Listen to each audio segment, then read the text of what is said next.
हमारे ऋषियों ने और उनके बाद तपस्वी विद्वानों ने बड़े परिश्रम से वेदों को सुरक्षित रखा है।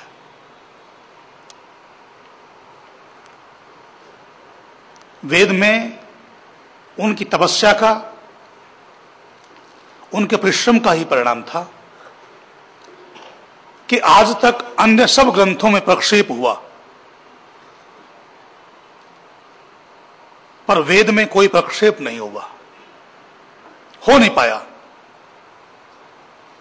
उसका कारण है वेद पाठ की ये जो 8 प्रकार हैं, इन 8 प्रकारों ने वेदों में प्रक्षेप नहीं होने दिया। आज भी दक्षिणी भारत में एक नहीं, 2 नहीं, सैकड़ों ब्राह्मण परिवार हैं जो वेदों को कंठस्थ रखे हुए हैं। पूरे देश में आप देखते हैं सरनेम मिलते हैं अलग अलग, ऋग्वेदी, यजुर्वेदी, सामवेदी, द्विवेदी, त्रिवेदी, चतुर्वेदी। ये नाम, ये सरनेम वैसे ही नहीं रखे गए। इनके जो पूर्वज ब्राह्मण थे, विद्वान थे, वो परंपरा से वेदों को याद करते थे, कंठस्थ करते थे। आज केवल वो नाम रह गए। जैसे मेरे देश के प्रधानमंत्री लाल बहादुर शास्त्री, वो 2 शास्त्री थे, परंतु उनके किसी बेटे ने शास्त्री पास नहीं किया,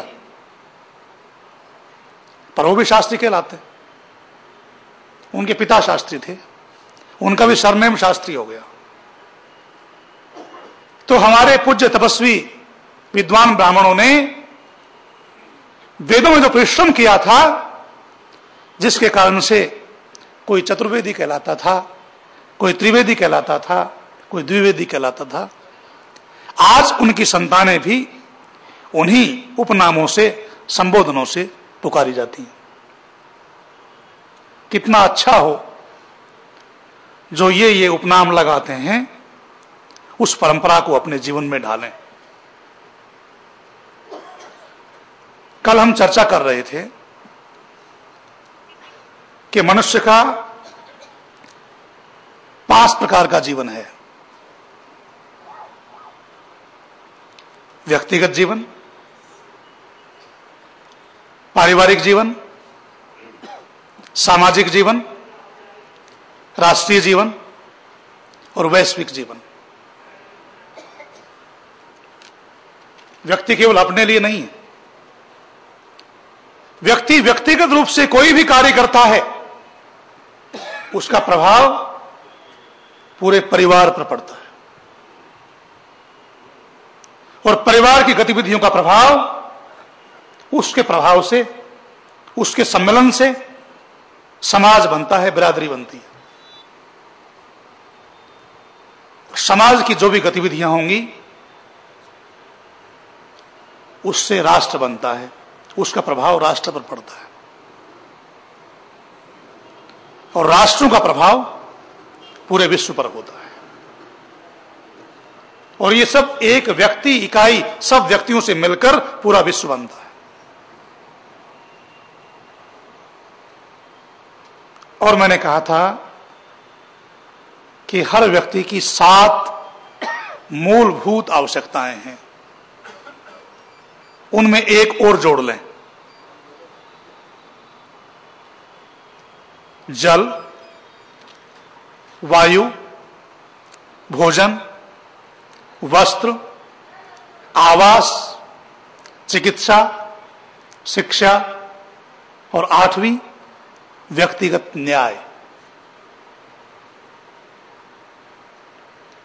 किसी के मुख का निवाला ही कोई छीन ले, किसी के संसाधनों को ही कोई हड़प ले, तो उसके साथ अन्याय हुआ ना। भोजन कैसे कर पाएगा, वस्त्र कैसे पहन पाएगा, आवास पर ही कोई कब्जा करके बैठ जाए, भूमाफिया चल रहा है, तो व्यक्तिगत न्याय भी प्रत्येक व्यक्ति की मूलभूत आवश्यकता है। अब कल के विषय को आगे बढ़ाते हैं। मैंने समापन किया था विश्व शांति के मूलभूत सूत्र के साथ।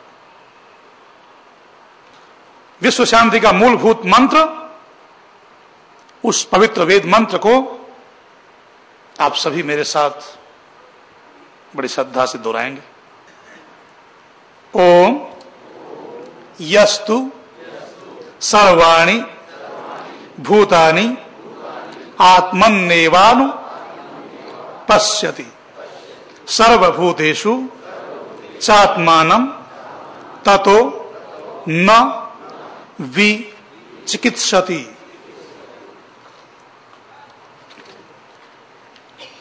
दुनिया का प्रत्येक मनुष्य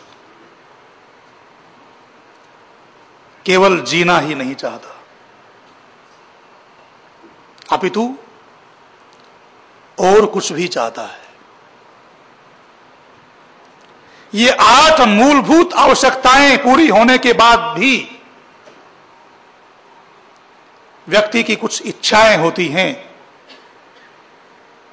वो जीवन में सुख, समृद्धि, उन्नति और शांति भी चाहता है।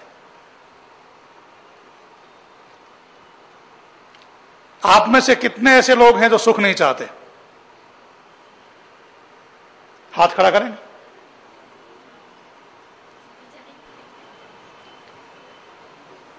कोई ऐसा है जो सुख नहीं चाहता हो? केवल मनुष्य ही नहीं, चींटी से लेकर हाथी तक सब सुख चाहते हैं। दुखात उद्विजते सर्वः सर्वस्य सुखमीप्सितम्। दुख से सब घबराते हैं और सुख की कामना सब करते हैं। सुख किसे कहते हैं, दुख किसे कहते हैं? सु माने अच्छा होता है, ख माने आत्मा, मन और इंद्रिय। जो अपने आपे को, मन और इंद्रियों को अच्छा लगे उसे सुख कहते हैं। अच्छा लगे उसे कहते हैं ना। यजुर्वेद का आरंभ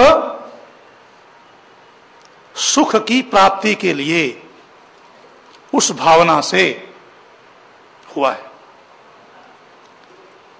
यजुर्वेद का पहला शब्द ही सुख की कामना के लिए है।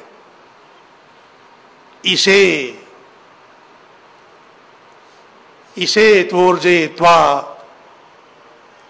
ईश, इसलिए सुख के लिए 4 अर्थ हैं और चारों इसी से संबंधित हैं। ये विद्वानों का विषय है। मोटी बात बताता हूं। सुख के लिए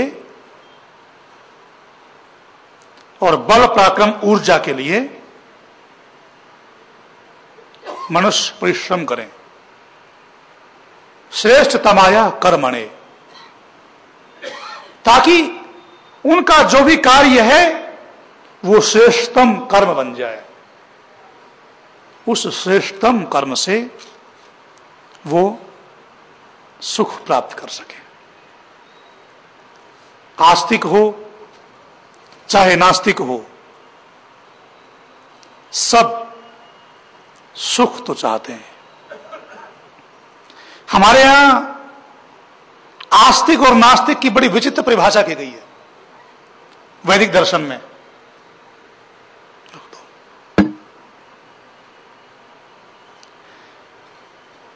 परमेश्वर को न मानने वाले को नास्तिक नहीं कहा गया। नास्तिको वेद निंदक। परमेश्वर को न मानने वाला नास्तिक नहीं है वैदिक दर्शन में। वैदिक दर्शन कहता है और मनु महाराज उसकी पुष्टि करते हैं, नास्तिको वेद निंदक।